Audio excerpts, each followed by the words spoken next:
So this is where I took screenshots from sick bay. So this is just the one time frame in sick bay where you can see she's intermittently hitting those alarm limits.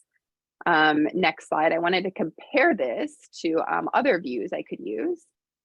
So forward, here we go. So here's the same time frame in Epic, and in Epic you don't have the opportunity to put in the alarm limits there. You can see that in the middle one, the vent pressures, that some of that red line, the vent pressures would go up to 40 or higher, but it's hard for me to tell how frequently she's really hitting that limit and how much alert fatigue it would be causing to our bedside staff.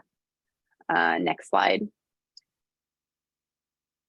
Here we have some unverified device data that we can view in Epic, and it gives me a few more data points, but still nowhere near the amount of continuous vent data we have through sick-based capabilities. Next slide.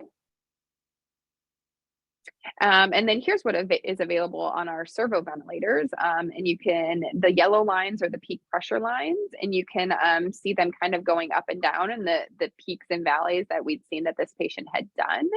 But like the numbers are harder to see. You really have to scroll over it to get the actual numbers, but it does give you a little bit of a trend view. And then if you go to the next slide, the only way you can really see the alarms on the actual ventilator is you can hit the alarm logs and then see all the times that this patient is actually alarming, which you can get the sense that it is fairly frequently. But I felt that the sick bay visualization was better for me to know, like, oh, is it just every once in a while during cares or when she's agitated, or is it really continuously for 30 minutes and we really need to make a change? Next slide.